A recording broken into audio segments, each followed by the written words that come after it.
en la que tenemos el agrado de tener con nosotros a distinguidos colegas que van a hablar sobre la preparación previa del abogado para su desempeño en juicio y las técnicas de litigación. Temas que son de sumo interés para el abogado, más que para el juez, porque como se viene diciendo a través de los otros oradores anteriores, el litigio es nuestro, no es del juez. Entonces es bueno saber cómo lo vamos a manejar. Quiero presentar en primer término a la doctora Flavia Renzi. Es abogada de 2014 de la Universidad Nacional de Rosario. Se ha especializado en Derecho Penal y es profesora de Derecho en la Universidad Nacional de Rosario desde 2024.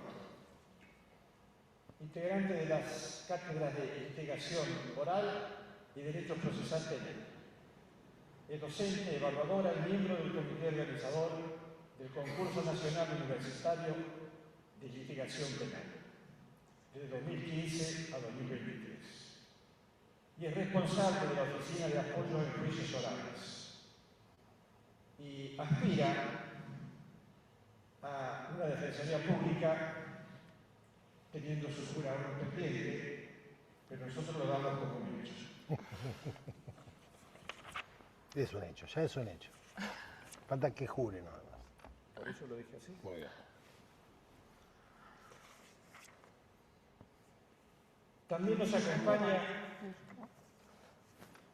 el distinguido colega doctor Gustavo Franceschetti, que es abogado egresado de la Universidad Nacional de Rosario desde 1995. Se ha especializado en Derecho Penal desde el año 2004, es docente por concurso en Derecho Penal primero, sería parte general, y de Políticas Democráticas de Seguridad Ciudadana.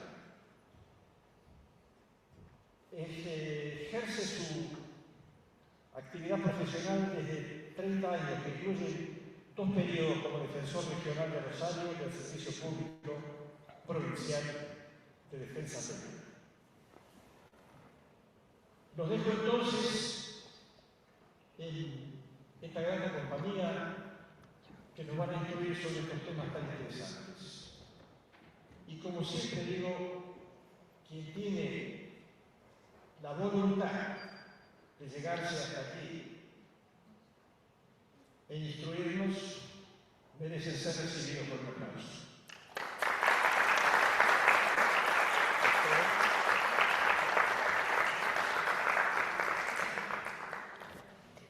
Bueno, antes que nada, muy buenas tardes a todas y todos los presentes y a quienes nos están escuchando de forma remota. La idea de esta charla es un poco empezar contándoles a ustedes por qué estamos nosotros hoy acá y cuál es el rol que nos ha tocado, históricamente si se quiere, en la implementación del sistema acusatorio en el proceso penal de la provincia de Santa Fe. Y en ese orden me gustaría contarles quién es Gustavo, ¿no? en este proceso de cambio.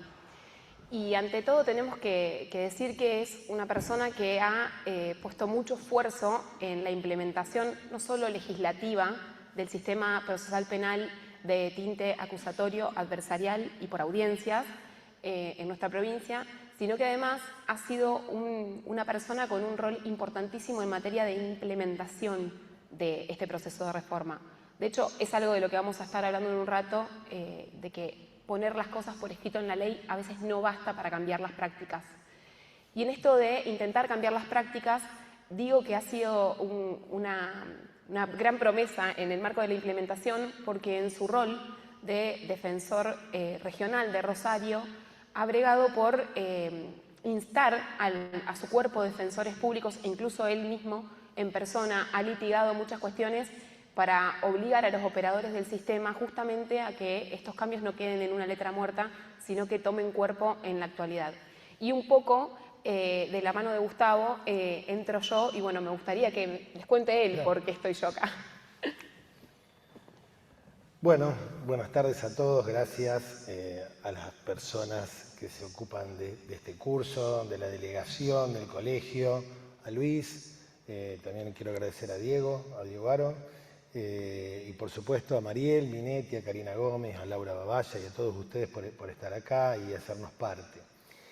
Flavia ha sido muy importante en la Defensoría Regional de Rosario, fue la primera regional en toda la provincia que empezó a tener los juicios orales.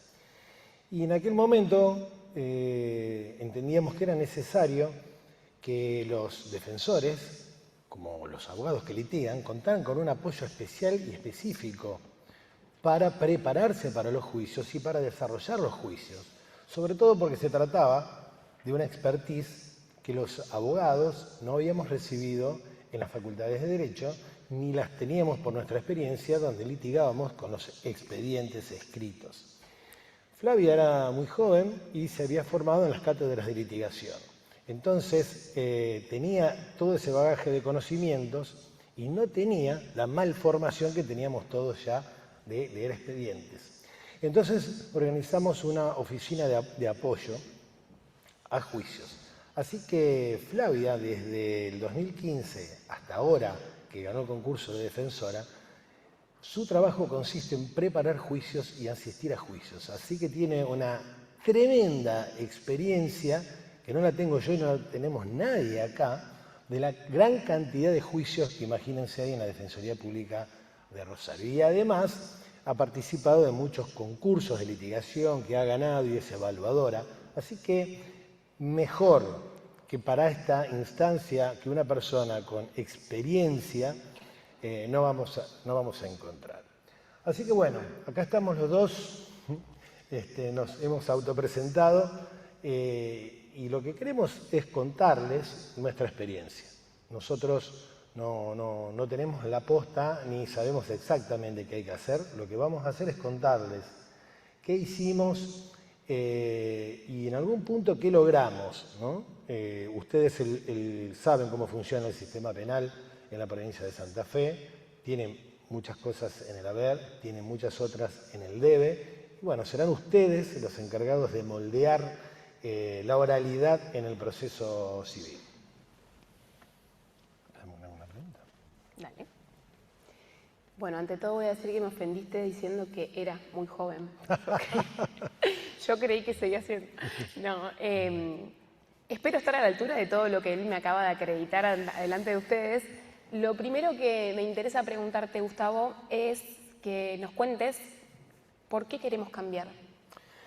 Bueno, yo entiendo que queremos cambiar, supongo que ustedes quieren cambiar, porque tenemos un proceso, tenemos que saber ser autocríticos, lo digo para los que trabajan en el Poder Judicial y los digo también para los que somos auxiliares de justicia porque litigamos. El sistema judicial lo hacemos entre todos, a pesar de que a veces nos gusta echarnos culpas, pero lo hacemos entre todos. Cuando lo miramos desde afuera nos damos cuenta de que todos tenemos un poquito de responsabilidad de que funcione como. Funciona lento, funciona burocrático, funciona formalizado, hay delegación de funciones. Y eso no es bueno porque en definitiva lo que termina afectando es la calidad de las decisiones judiciales, termina afectando la calidad del debate. Ese escriturismo hace que no nos veamos las caras, que no nos entendamos, que no nos podamos hablar y terminamos siendo muy poco eficientes y no teniendo nada de eficacia. Entonces yo creo que tenemos que hacer algo diferente, tenemos que ir hacia un proceso que sea más rápido, que sea más desformalizado, que haya más publicidad, que sea un proceso que la gente lo pueda aprovechar, usar y sentirse parte, no vivirlo como una cosa nada más que de abogados, y que podamos tener decisiones judiciales más justas, más atinadas a derecho, más atingentes al caso, más cercanas a la gente. Creo que por eso es que debemos cambiar. Tenemos que tener una justicia más eficiente, más rápida y más cercana a la gente. ¿Y vos cuáles crees que son las claves para ese cambio? Lo primero que tenemos que tener presente es que hay que hacer algo distinto a lo que se viene haciendo. Hay una experiencia que cuenta siempre Alfredo Pérez Galimberti, que había ido a estudiar cómo funcionaba unos juzgados federales en el norte, y cuando entró en la oficina, encontró un panorama que nosotros conocemos muy bien. ¿Qué se encontró? Se encontró a un funcionario judicial tapado de papeles hasta el techo, ¿no? Con una máquina de escribir. Entonces le pregunta, usted que es operador, ¿qué piensa que es lo que está necesitando? ¿Y qué le contestó? Necesito más papel. Obviamente es muy difícil pensar los cambios desde adentro. No se puede, esto no se va a cambiar poniendo más juzgados, no se va a cambiar poniendo más jueces, no se va a cambiar con el CIFE, no se va a cambiar haciendo que los escritos sean más cortos. Esto se tiene que cambiar de un modo radical, proponiendo un sistema diferente que se gestione a través de audiencias. Y lo segundo que creo que es muy importante, que vos, Flavio, habías anticipado antes, es que tenemos que mirar esto que nos dice la sociología, de las diferencias entre los discursos y las prácticas. La diferencia entre la ley y lo que sucede en la realidad. La diferencia de lo que nos planteamos con los legisladores, lo que debe ser. Somos abogados, tendemos a razonar desde el lugar de la ley y creemos que una vez que cambiamos la ley, ya está todo, ya todo se va a dar. Y no es así, nada se da si no hacemos lo que tenemos que hacer. Todos sabemos que, ¿cuánto hace que los códigos procesales penales dicen que hay audiencia? Pero cuando uno va, golpea la puerta y entra, no hay audiencias. Dice que hay tribunales, los tribunales son 3 jueces que deben deliberar. Sabemos que no deliberan y que hacen el voto cada uno por su lado. Entonces, la ley no alcanza. Tenemos que intervenir sobre las prácticas. Tenemos que hacer algo con las prácticas. Y esto es muy importante para nosotros. Nosotros estamos acostumbrados a trabajar con un expediente escrito, con el escriturismo. De golpe nos dicen, se terminó, ahora tienen que hacer lo siguiente. Imagínense que son todos futbolistas, son deportistas, juegan al fútbol. Un día vienen y le dicen, ustedes van a seguir siendo deportistas, como son abogados, pero le vamos a cambiar el deporte. Salga el reglamento de fútbol, tomen el reglamento de básquet. Bueno, se leen el reglamento de básquet, se lo estudian, entran a la cancha, la primer pelota que le tiran, ¿qué hacen? Le dan una patada. Porque están acostumbrados a jugar al fútbol. Entonces, no alcanza con cambiar el reglamento para que futbolistas aprendan a jugar al básquet, sino que hay que hacer mucho más, hay que entrenarse, hay que practicar, hay que cambiar lo que nosotros llamamos la cultura jurídica del escriturismo y pasar a la cultura jurídica de la oralidad. Como abogados estamos acostumbrados a escribir. Y después a remitirnos a lo escrito, ¿no? Como ya dije, a fojas tal, como ya está, dice allá, todo está escrito. Entonces, cuando tenemos que hacer una audiencia, ¿qué pasa? Hacemos una teatralización de la audiencia. Hacemos un acta que dice que el juez estuvo, pero no estuvo. Que dice que los abogados están y dicen, pero no dicen. Que dice que el testigo dijo, pero en realidad el que dijo fue el abogado. Es más, después pasan y firman cada uno en distintos momentos. Esto es lo que tenemos que cambiar. No tenemos que hacer de cuenta que, no tenemos que teatralizar una audiencia, tenemos que hacer una audiencia. Tenemos que dejar las formas y tenemos que ir a los contenidos. ¿Cuál es el contenido de una audiencia? ¿Para qué es una audiencia? Para que el juez vea y escuche. Y los abogados le podamos mostrar a los jueces lo que le queremos contar y cuáles son las pruebas que tenemos. Entonces, eso tiene que suceder en una reunión. ¿Qué es una audiencia? Es una reunión. Entonces tenemos que estar todos ahí. Lo más importante que sucede en una audiencia, ¿saben qué es? La transmisión de información. Ahora vamos a hablar de eso. La audiencia es un lugar, un momento, un punto de reunión donde todas las personas que están interesadas tienen que estar presentes para dar la información. Yo que quiero tal cosa, el otro que se opone y el juez que tiene que decidir. Entonces, ¿por qué pasa esto de que tenemos un discurso, una ley, un deber ser? Pero cuando vamos a la realidad tenemos otra cosa, tenemos no audiencia, seguimos con la forma, seguimos con lo escrito. Pasa por la cultura de la escrituralidad y esta cultura jurídica la que tenemos que cambiar. Bueno, vos estás siendo muy claro con lo arraigada que está la cultura de la escrituralidad y la necesidad de dar un paso hacia la cultura adversa, si se quiere, la de la oralidad. ¿Cuáles serían las recomendaciones que nos harías como para este pasaje? Bueno, habría mucho para decir, pero voy a dar 4 recomendaciones. La primera es que nosotros tenemos que tener en claro cuál es el objetivo que perseguimos en el marco de un proceso judicial. El objetivo que tenemos, como dije recién, es convencer al juez. Convencer. Tenemos que persuadirlo. Este es nuestro objetivo. Es objetivo de convencer versus trámite. La audiencia no es un trámite a cumplir, no es un traslado más, no es una cédula, no es algo que hay que pasar. Es el momento que tenemos como abogados para tener al juez ahí enfrente y tratar de convencerlo de que mi caso es bueno y que me tiene que dar la razón. Entonces, ¿qué tengo que hacer? Tengo que pasarle la mayor cantidad de información posible. Como abogado, no, estamos hablando de las pruebas, de la fuente de la prueba. Tengo que hacer hablar al testigo adelante del juez para que el juez se convenza, no porque lo digo yo que soy el abogado y que me pagan para eso, porque lo dice el testigo. Tengo que hacer hablar al perito que explique por qué esto es como es, para que el juez se convenza y yo pueda ganar el caso. Esta es la mentalidad que tenemos que tener. Esto es lo que tenemos que lograr nosotros. Entonces, vayamos a lo importante y dejemos de lado las formas.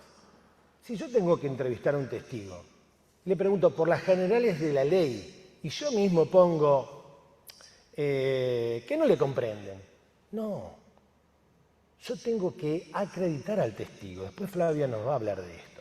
Lo que yo tengo que mostrarle al juez que esta persona que va a hablar ahora no tiene ninguna parcialidad, no tiene ningún interés en este caso, no me conoce a mí, o al revés, me conoce a mí que soy el actor, me tiene bronca y así todo va a decir algo que es a mi favor. Dejar la formalidad de lado y vamos al fondo de la cuestión. La pregunta por la generalidad de la ley, nosotros la llamamos de otra manera, es vamos a acreditar al testigo, vamos a demostrar que este testigo es bueno, o al revés, vamos a demostrar que este testigo es parcial y me va a perjudicar a mi teoría del caso. Lo mismo estoy tomando algún ejemplo, ¿no? De público y notorio, que así lo considera. Todos lo escriben y lo ponen y siguen, no. Esto en el marco de la oralidad es muy importante. Escúcheme, todo esto que usted acaba de decir, ¿lo sabe usted nada más? No, lo sabe mi vecino, mi tía, mi prima, lo saben todos, pregúntenle al que quiera. Tiene 1000 fuerza convictiva superior que escribir que así lo considera. Esto hay que hacérselo decir a la persona para que lo escuche el juez, para convencerlo. Ese es nuestro objetivo. Entonces, yo como litigante tengo que imaginar que el testigo es alguien vidriado, que está lleno de información, lo tengo que dejar transparente. Le tengo que sacar toda esa información y dársela al juez. Si el juez le tiene que hacer una pregunta aclaratoria al testigo es porque no estoy haciendo bien mi trabajo. Segundo, como dije antes, audiencia, recomendación, ¿no? Audiencia versus teatro. La presencia. ¿Qué tenemos que todos, por eso cuando digo todos tenemos que participar de esto, no es culpa de los jueces, de los abogados, todos tenemos que estar a la hora que tenemos que estar, en el lugar que tenemos que estar. Todos tenemos que exigir que el juez esté presente, que los abogados estén presentes, que los testigos estén presentes.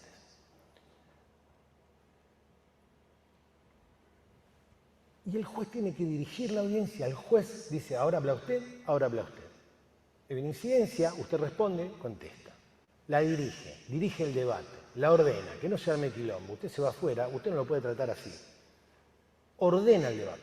Nos juntamos a discutir sobre un caso, quiero escucharlos a todos, y es el juez el que tiene que llevar eso, no los abogados. No son los abogados los que tienen que llevar adelante la audiencia y el juez venir un rato después y firmar. Es el juez el que tiene que estar presente y tiene que llevar la audiencia adelante. ¿Por qué? Otra vez, porque el objetivo es convencer. Y no es lo mismo leer que ver y escuchar. De ninguna manera es lo mismo. En el escrito, en el papel, no se ven las expresiones corporales. No se ve si el testigo es valiente o es timorato. Si el testigo está exaltado, si el testigo miente en definitiva o dice la verdad. Si no lo vemos, si duda o es seguro, eso se ve. En un papel no se ve. Entonces es muy importante que hagamos realidad la oralidad si queremos tener una mejor decisión. ¿Cuál es la mejor forma de descubrir un testigo mentiroso? Sentarlo ahí y vamos a hacerles preguntas, a ver cómo se comporta. Entonces vamos a tener una mejor calidad de decisión. Tercero, me parece muy importante el lenguaje claro. Tenemos que dejar como abogados nuestra jerigonza, nuestros latinazgos, nuestros tecnicismos. Tenemos que ir al terreno. Nosotros que tenemos que lograr que el testigo, que el perito hable. El testigo no es abogado, el perito no es abogado. Tenemos que lograr que esa persona le diga todo lo que sabe y que nos sirva a nosotros al juez. Tenemos que ir a su terreno, tenemos que hablarle de modo que nos entendamos con el testigo. Más allá de que mañana pueda haber un jurado también, pero aún con un juez técnico necesitamos entendernos. Tenemos que hablar claro, no preguntar directamente, ¿usted se sintió injuriado? No. ¿Qué le dijo a usted? No es lo mismo. No le tengo que preguntar por la tipología de lo que quiero. Si el contrato está incumplido, no es esa la pregunta.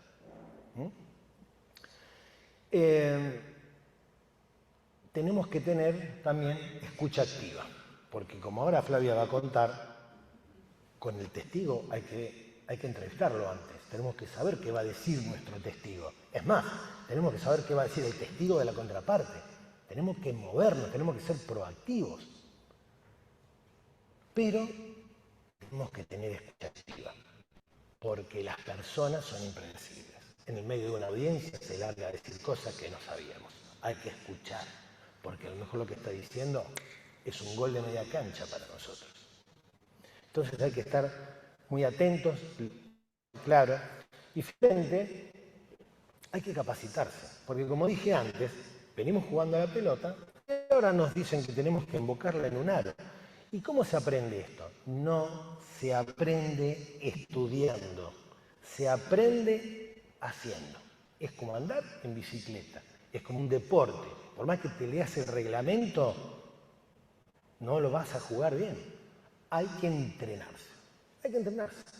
Hay que hacer audiencias y hay que tomar cursos de capacitación sobre cómo entrevistar testigos. Bueno, ya hablé bastante. Ahora te voy a preguntar yo, Flavia. ¿Cómo es recomendable preparar un caso? O sea, yo tengo por delante un caso, tengo una prueba que producir para convencer al juez. ¿Cómo me preparo para eso? Bueno, un arduo trabajo la preparación de un caso. Primero quizás tengamos que partir de desmitificar algunas cuestiones. Por ejemplo, esta de que el actor, ¿no?, o el acusador, si estamos en una sede penal, es el que tiene la carga de la investigación, ¿sí? La investigación es de las dos partes de manera proactiva. Si uno dice A, tendrá que probar A, pero a mí no me alcanzará con resistir esa pretensión, porque si yo tengo una versión alternativa, de los hechos, entonces yo tengo que colectar la evidencia de mi parte que me va a permitir a mí solventar mi versión y después lograr con eso la pretensión. Hoy vamos a ver en este encuentro un montón de destrezas que podemos llevar adelante los abogados como para tratar de hacer que este sistema sea un sistema en donde, en definitiva, las decisiones sean de mejor calidad, porque si buscamos que el valor justicia sea lo más cercano posible a ese valor que en rigor de verdad es tan inalcanzable, probablemente lo que tengamos que hacer entonces es intentar reconstruir hechos que están en un plano del pasado. Cuando nosotros demandamos por un accidente laboral, cuando nosotros demandamos por un accidente de tránsito, nosotros vamos a tener que demostrar el hecho que ocurrió y que ocurrió en el plano del pasado. Y el pasado no es fácilmente reconstruible al 100%. Lo que vamos a hacer es ir juntando evidencias desde el comienzo mismo del caso para demostrar que con todas esas evidencias nosotros podemos acreditar que los hechos fueron de tal manera o que fueron como decimos que fueron. Porque probablemente en esa reconstrucción muchas partes de la realidad se pierdan, porque son inasequibles, justamente porque están en un tiempo que ya expiró. Y en ese trabajo de recolectar evidencias, si somos actor y si somos demandado también, tenemos que hacernos de esa evidencia. Si nosotros recolectamos, por ejemplo, testimonios, no me basta con que mi cliente venga y me diga el accidente de tránsito lo vio la señora que estaba en la esquina, yo me acerqué y le tomé el número. Yo quiero saber si esa señora efectivamente lo vio. Porque después esa señora va a venir a una audiencia que vamos a ver cómo debería, en rigor de verdad, funcionar. Y esa señora probablemente no haya visto lo que vio. Mi cliente creyó que esta señora había visto, se acercó a pedirle el número y efectivamente la señora se lo proporcionó. Yo no puedo llevar a una audiencia a una persona que no sé si efectivamente vio o no vio. Entonces, ¿cómo voy a colectar esa evidencia? Voy a llamar por teléfono a ese testigo. La voy a citar a mi estudio. Quizás esto, que lo vamos a ver un poco más en profundidad en un rato, parezca descabellado, porque nosotros venimos de una lógica en la que preparar al testigo viene a ser algo así como una mala palabra. Si lo preparamos, lo estamos peinando para que declare en función de nuestra versión y un poco preparándole propiamente la versión. Eso no es así. Si yo no sé lo que esta señora vio y no vio, sintió y no sintió, escuchó y no escuchó, yo no puedo pretender valerme de su testimonio como una prueba en la causa. Esto nos obliga a ir a buscar efectivamente las evidencias. Si nosotros pretendemos, por ejemplo, un informe de la municipalidad, en un sistema como el que venimos a proponerles y que estamos intentando transformar también desde nuestros lugares, yo tengo que informar antes de la audiencia en donde ofrezco esa prueba. Porque yo tengo que saber que ese informe va a venir para el lado en que yo pretendo. Si no, corro el riesgo de estar trayendo al debate algo que me puede perjudicar. Entonces, en esa investigación, ¿sí? En esa investigación de qué es lo que pasó, de ese plano de la realidad, vamos a ir formando diferentes hipótesis posibles. Si somos actor, y hablo de actor obviamente porque nos enmarcamos en el contexto de un proceso civil, pero podría ser, como les dije antes, acusador, si somos esa parte, nosotros probablemente tengamos diferentes hipótesis posibles. Entonces tendremos que elegir en función de la que sea más sólida, a la luz de la evidencia que colectamos, cuál es la más persuasiva.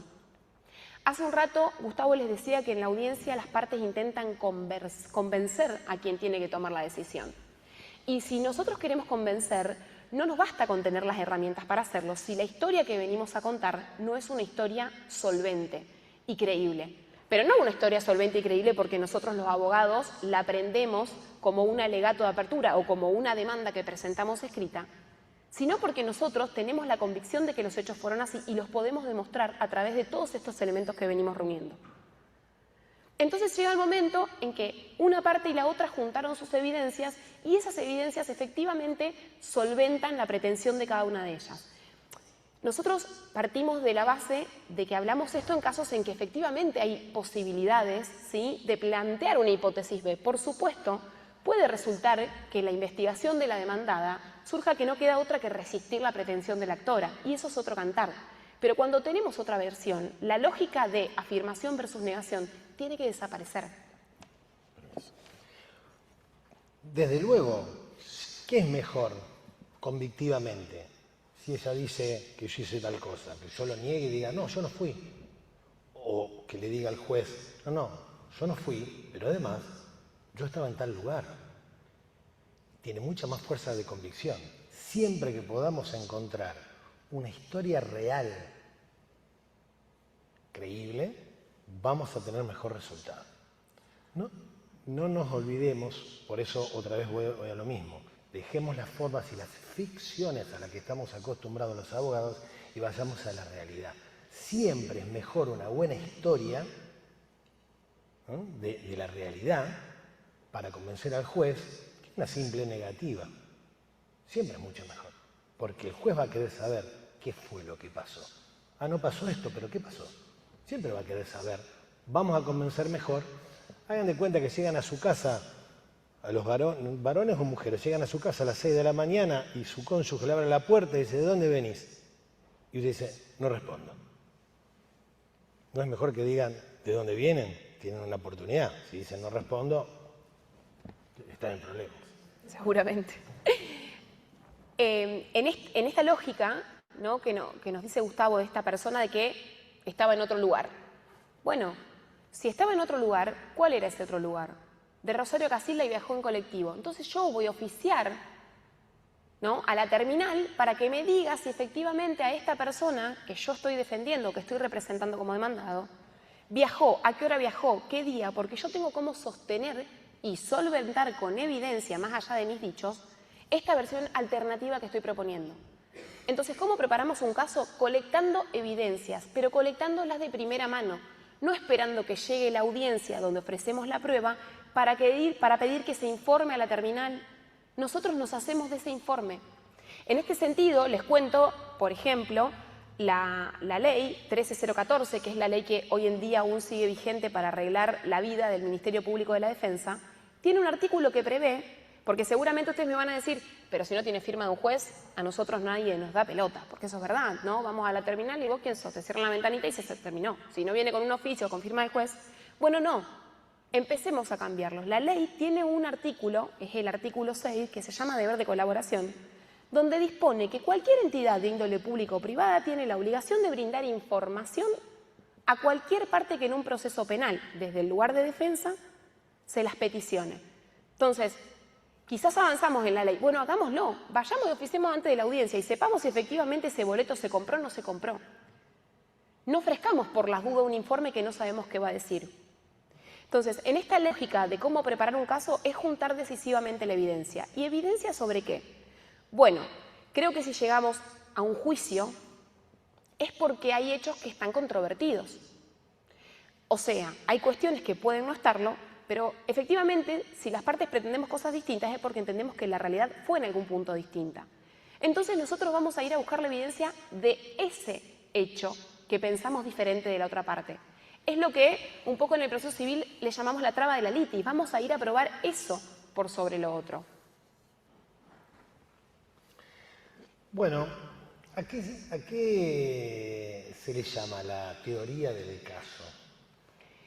La teoría del caso es algo que se escucha mucho en estos sistemas de tinte acusatorio y en versiones de oralidad, pero es algo muy simple, es una versión de hechos. La teoría del caso de una parte es la versión de los hechos que esa parte entiende que es la válida en el proceso. Obviamente, no cualquier hecho es jurídicamente relevante. No cualquier hecho puede provocar que un juzgador nos dé una razón o no, porque puede no tener ninguna entidad jurídica. La teoría del caso está conformada por distintos pilares. Por una teoría fáctica, que no es ni más ni menos que esos hechos que entendemos que son los que nosotros pretendemos que se tengan por ciertos. Una teoría jurídica, es decir, esos hechos tienen algún impacto para la normativa. Esos hechos, en la práctica, que Juan no le pagó a Pedro, constituyen un incumplimiento contractual, que es la figura jurídica que está detrás y que pretendemos que el juez efectivamente reconozca. Entonces, los hechos que hacen a mi teoría del caso son aquellos capaces de solventar una teoría jurídica que yo pretendo que se aplique. Por ejemplo, el incumplimiento contractual. Pero no nos podemos quedar en hechos y prueba, en hechos y derechos, porque yo les dije antes que buscamos elementos para solventar esos hechos que pretendemos que se apliquen. Y esa es la teoría probatoria. No cualquier prueba que nosotros hayamos colectado en este proceso de investigación del que hablábamos antes constituye una parte fundamental de nuestra teoría del caso, porque en esto de las diferentes hipótesis que se nos pueden plantear, nosotros escogemos, dijimos antes, la más persuasiva. Entonces, la prueba de nuestro caso va a ser concretamente la que acredite nuestros hechos jurídicamente relevantes y que sean hechos que estén discutidos. De todos los hechos que nosotros tenemos, nos enfocamos en los discutidos, pero de toda la prueba que tenemos, nos vamos a enfocar específicamente en aquella que tiene por acreditada esos hechos discutidos. Si no me explico, háganmelo saber, porque parece un poco un trabalenguas, ¿no? No, pero la idea de tener una teoría del caso, primero hago algunas aclaraciones adicionales. La primera parte son los hechos, el encuadre y la prueba. Los hechos tenemos que tener la mayor cantidad de proposiciones fácticas posibles. ¿Qué son proposiciones fácticas? Son afirmaciones simples. No me pagó el alquiler. Bueno, eso hay que desanudarlo en: yo soy el dueño de la casa. Yo hice un contrato con Pedro. Era un contrato de alquiler que se firmó tal día. El primer día me pagó, lo ocupó, tal día no me pagó. Son todas proposiciones fácticas distintas. ¿Por qué es importante? Porque yo, en la parte de la prueba, lo que tengo que probar son cada una de esas proposiciones fácticas. Entonces es muy importante que yo tenga un desarrollo de esas proposiciones fácticas y su correspondiente prueba, porque si hay proposiciones fácticas de las que no tengo una prueba, mi teoría del caso tiene que cambiar, porque voy a llevar algo que no voy a poder probar y ¿qué va a pasar? No voy a convencer y voy a perder el caso. Cuando nosotros desgranamos los hechos en proposiciones fácticas, en frases cortitas que configuran hechos, nosotros podemos tener hechos que necesitamos probar a través de diferentes medios de prueba, porque probablemente un testigo vio un pedacito de ese hecho, pero no todo. Y después nos enfocamos en qué está discutido. ¿Que vos sos el dueño de la casa? No necesariamente podemos discutir eso. Ahora, yo tendré que probar la que sigue, que es me presenté a cobrar el alquiler. Y la que sigue, la persona estaba en la casa. La que sigue es le pedí el dinero. La que sigue es no me lo entregó. Lo intimé con una carta documento. Y no me pagó incluso con esa carta. Esas son proposiciones fácticas de hechos que acreditan una versión. La lectura de todo eso, ¿qué va a dar? Que incumplió con el contrato. Y el incumplimiento contractual tiene una sanción que yo pretendo que el juez le aplique a esta otra persona. No tenemos que pensar que cada uno de los hechos, ¿sí?, va a estar perfectamente probado con una sola prueba. O sí, podríamos tener esa suerte. Supónganse en un video de un accidente de tránsito donde se ve perfectamente toda la secuencia del accidente. Bueno, pero esto en la vida no pasa necesariamente así. Quizás yo tendré que traer, por ejemplo, a un testigo que sea el garante contractual que pueda acreditar efectivamente que entre estas dos personas había un contrato de alquiler, como primer punto, por ejemplo. Y después tendré que acreditar a lo mejor que el contrato existió, y eso es una prueba documental que también tendré que acreditar, la existencia del documento que obliga a las partes. ¿Sí? Te hago dos preguntitas más. Pasa, obviamente, en asuntos que no está por medio de la fuerza pública, ¿no? A veces conseguir un testigo es cuestión de convencerlos. A veces no logramos que venga a nuestro estudio, le tomamos una declaración, la escribimos y la firma. O a veces la podemos grabar, cosa que nosotros hacemos habitualmente, pero a veces quizás podemos tener una conversación telefónica que podemos grabar.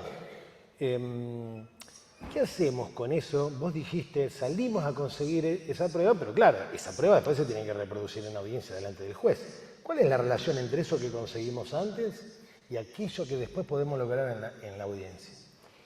La vida de la audiencia es algo absolutamente distinto de lo que pasa en el proceso de su preparación.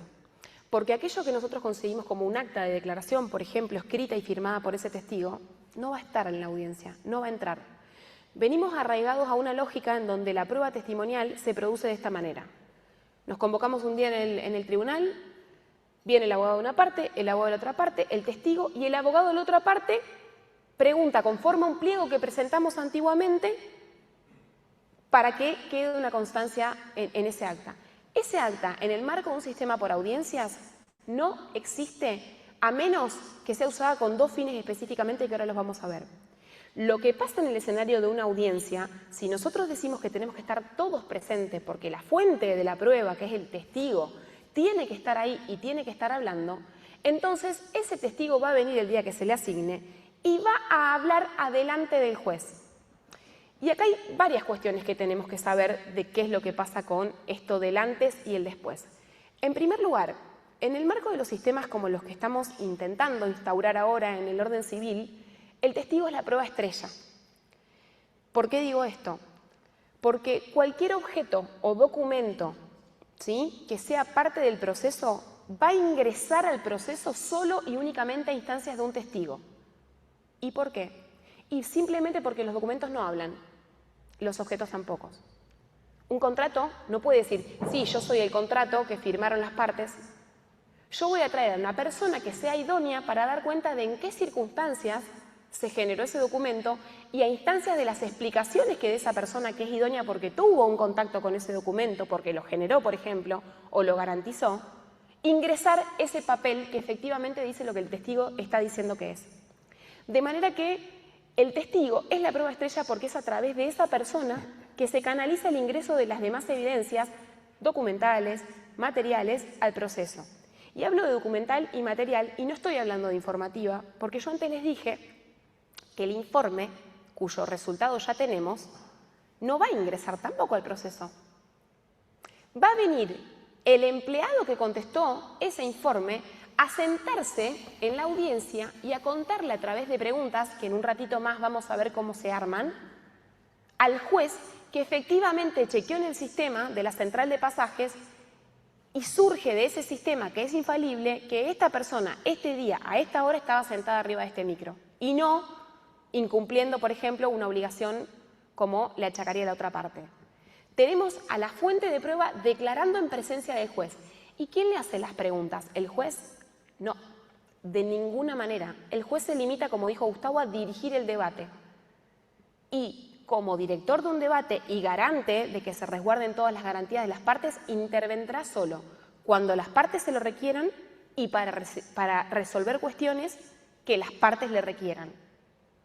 O sea que puede verse con facilidad que las medidas de mejor proveer a las que estamos acostumbrados acá no existen. ¿Y qué pasa si ese testigo que a mí en la previa vino y me dijo, y me lo escribió o lo grabé en una conversación, me dijo el auto era rojo y ahora se sienta ahí y dice, el auto era azul?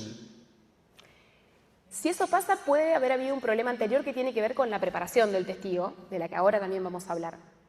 Pero tenemos una forma de desacreditar. Ustedes en el encuentro anterior, o la semana anterior creo, tuvieron oportunidad de hablar con el doctor Jorge Balclini, que les habló del contraexamen, ¿sí?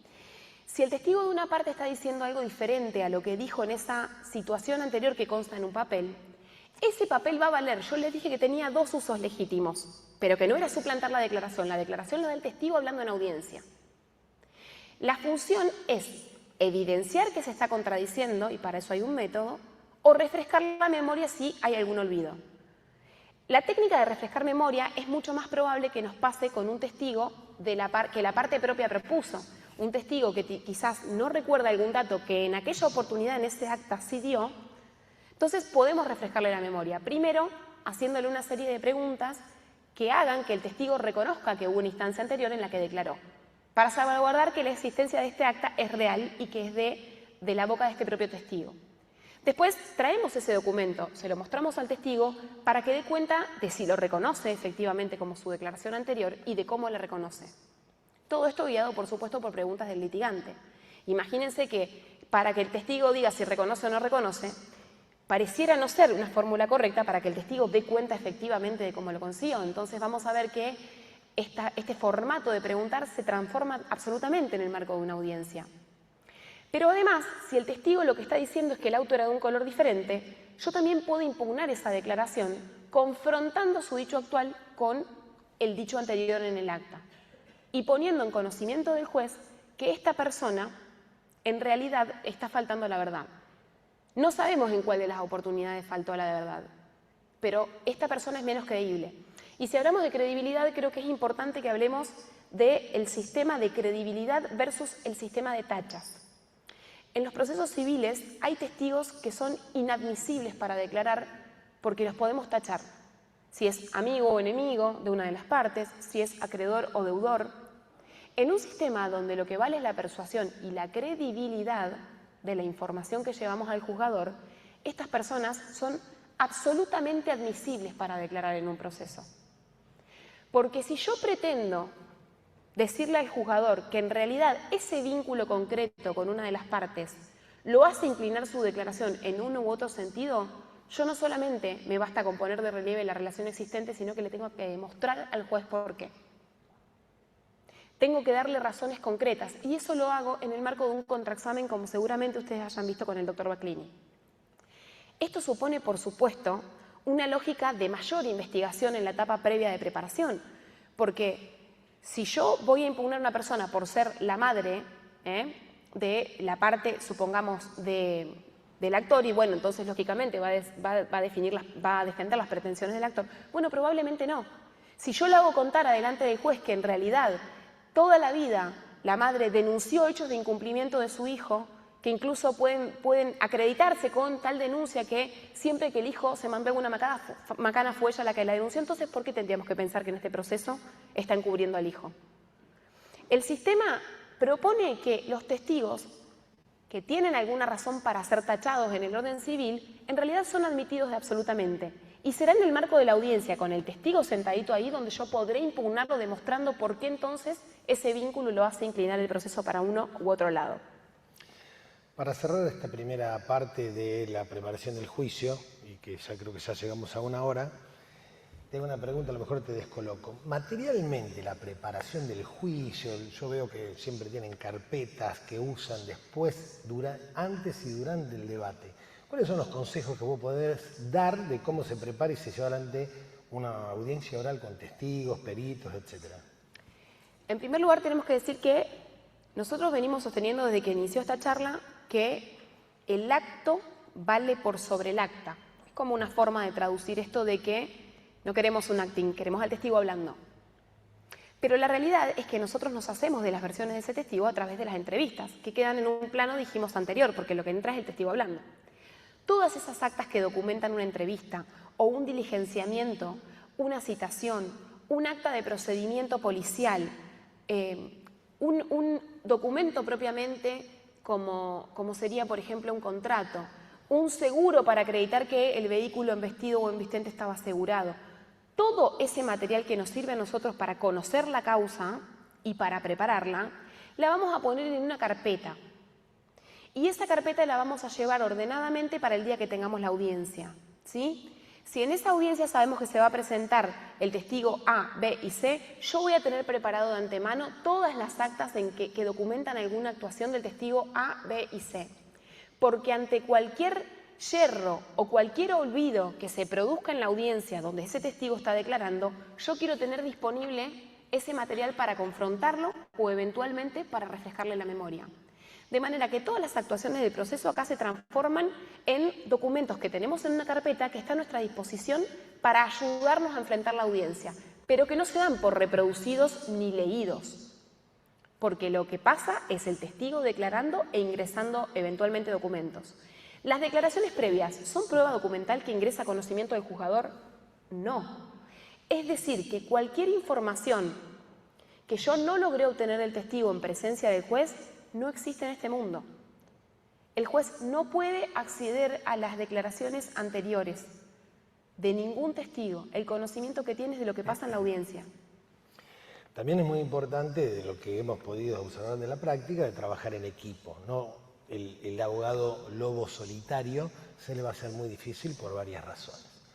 Primero, porque acá la prueba la tenemos que gestionar nosotros. Entonces eso implica, cuando hablamos de testigos, hablamos de personas. Tendría que haber un abogado encargado de litigar y otro que sea asistente. Ese asistente es el que va a recibir al testigo, va a tener una primera conversación, una charla, le va a decir tenemos que esperar, ahora va a pasar tal cosa, ahora tal otra. Contiene porque es una persona, ¿no? Va a tener preguntas de último momento, puede haber cuestiones de último momento. Uno está litigando, el otro está asistiendo. Después, durante las audiencias, ¿qué pasa? Se está produciendo la prueba que nosotros queremos a favor y en contra. Entonces, mientras, por ejemplo, yo soy el que le tengo que extraer información al testigo. ¿Yo a qué estoy prestando atención? Estoy prestando atención a cuál es la información que tengo que sacar, qué preguntas tengo que hacer. Pero mi asistente tiene que estar anotándose qué efectivamente dijo o no dijo. Porque antes de soltarlo a ese testigo y mandarlo a la casa, yo tengo que estar seguro de que mi checklist de información que le tenía que sacar a ese testigo está completo. ¿Me siguen? Y yo, en el fragor del directo, quizás me olvidé de preguntarle una parte y después el testigo no vuelve. Entonces un asistente tiene que estar ahí haciendo el checklist, habló de esto, dijo aquello, dijo lo otro. Lo mismo cuando está el testigo de la contraparte. Cuatro ojos ven más que dos. A ver si lo que está diciendo ahora es igual que lo que dijo antes. Porque si lo agarramos en un renuncio, en una mentira, se la hacemos notar al juez y le hacemos perder credibilidad a ese testigo. Entonces, trabajar de a dos es importante, no solo porque cuatro ojos ven más que dos, sino porque es estrictamente necesario, porque ahí estamos, por un lado estamos tirando los platillos para arriba y por otro lado tenemos que meter una mano en el bolsillo para sacar el próximo juguete. Entonces, estar de a dos es mucho mejor, ¿no? Absolutamente, absolutamente de acuerdo, y de hecho este es el formato en el que trabajamos en la oficina de las que les contaba antes Gustavo. El defensor va a la audiencia, pero va con un asistente que es el que le dice: este testigo no te dijo este hecho era relevante porque nosotros venimos diciendo que nuestra teoría del caso es esta. Si no te lo dice no tenemos otro que lo venga a decir, volvé y preguntale antes de que el testigo se levante. Digamos, nosotros trabajamos en equipos de trabajo en el que hay una persona asistiendo de manera constante y permanente, no solo en la preparación de la que hablábamos antes del juicio, sino también en la audiencia misma donde la prueba se está produciendo.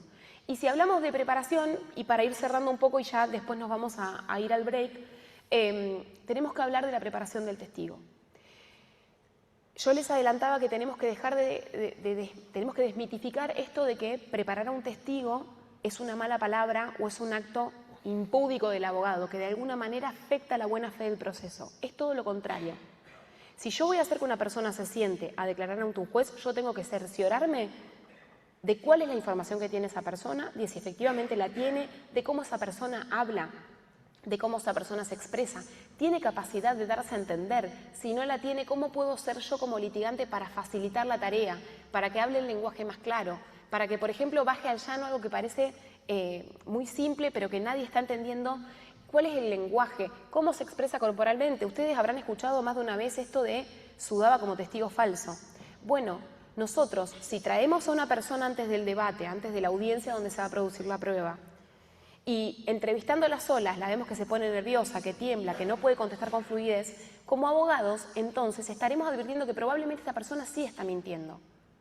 Y evaluaremos desde la buena práctica y desde la buena fe si nosotros realmente no le vamos a hacer saber a esta persona que la ley de alguna manera penaliza a la persona que va a un juicio a mentir y que efectivamente a nuestro cliente le recomendaremos no llevar a esta persona al debate porque no nos va a sumar sino que nos va a restar.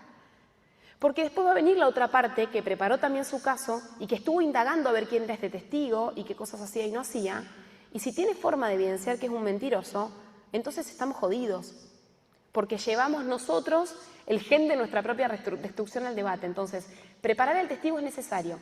Primero, porque las actas tampoco hablan. Entonces, yo quiero saber si realmente vio lo que dice que ve el acta. Yo les cuento brevemente una anécdota en la cual nosotros teníamos un caso, obviamente en el marco de un juicio penal. En este caso, una persona había sido detenida. Supuestamente, la policía la había requisado porque tenía un comportamiento sospechoso, que era haberse bajado de un colectivo y esconderse atrás de un árbol cuando vio al personal policial. El personal policial decía que a esta persona, luego de requisarla, le habían secuestrado un arma de fuego y, bueno, la causa venía por portación de un arma de fuego. Y los testigos que acreditaban este secuestro que la policía había hecho en poder de esta persona estaban como firmantes del acta de secuestro, como que efectivamente habían presenciado el hecho del secuestro. Nuestro defendido nos daba una versión que nos hacía desconfiar severamente de que estos testigos pudieran dar cuenta de algo que no había pasado, porque él nos decía que a él no le habían secuestrado ningún arma en su poder. ¿Cómo chequeamos esta información? ¿Esperamos que vaya al juicio y le preguntamos, ¿pero usted no lo vio? No, sí, yo lo vi perfecto. Chau, otra vez, el gen de nuestra destrucción. Vamos a averiguar qué es lo que vio y lo que no vio. Entonces los vamos a citar o lo vamos a entrevistar telefónicamente y que nos cuente si recuerda, sabes, que la policía le hizo firmar un acta, qué fue lo que vio en esa oportunidad. Nosotros hicimos eso y la testigo, que era una empleada de una heladería digamos que estaba trabajando en esa misma esquina donde este procedimiento habría tenido lugar, nos dijo, no, mira, la verdad que la policía vino, me puso arriba del mostrador de la heladería un arma y nos dijo, mira, se le acabamos de sacar al pibe que está ahí afuera. ¿Eso es un testigo que acredita el secuestro de un elemento en poder de una persona? De ninguna manera.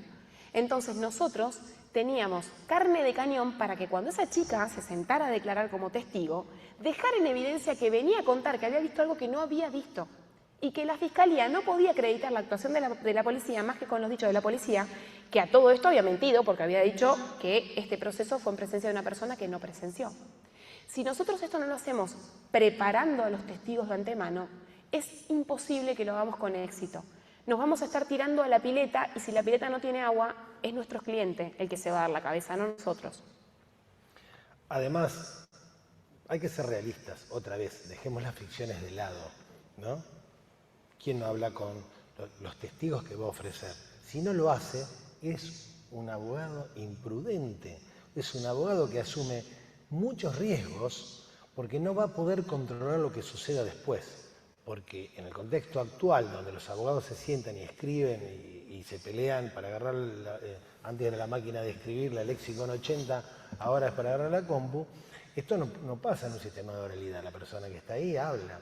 Entonces hay que saber antes qué va a decir mi testigo y en la medida de lo posible hay que saber antes qué va a decir los testigos de la contraparte, quiénes son. Hay que hacer averiguaciones, hay que prepararse. Yo uso siempre y con esto cierro la primera parte, una anécdota que contaba Abraham Lincoln, ¿no? Y él decía, si me dan 8 horas con un hacha para tumbar este árbol, paso 7 horas afilando el hacha.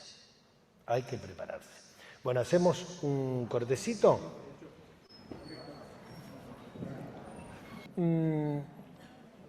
Flavia, ¿cuáles son las diferencias? ¿A qué se le llama hacer un directo, hacer un contra? Sabemos que ya tienen una idea, una noción al respecto. ¿Cuál es la diferencia entre una cosa y otra? ¿Por qué se hacen con distintas técnicas, uno y otro?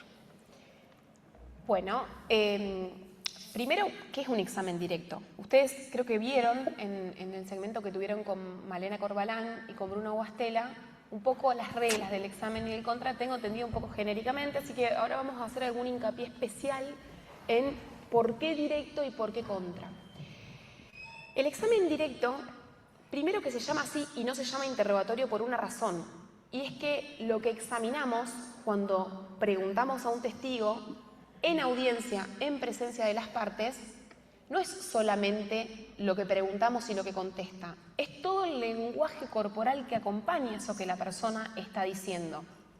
Que se quiebre, que llore, que se angustie, que a lo que dice lo acompaña un sentimiento, hace más creíble y más persuasivo, de nuevo, lo que esta persona está diciendo.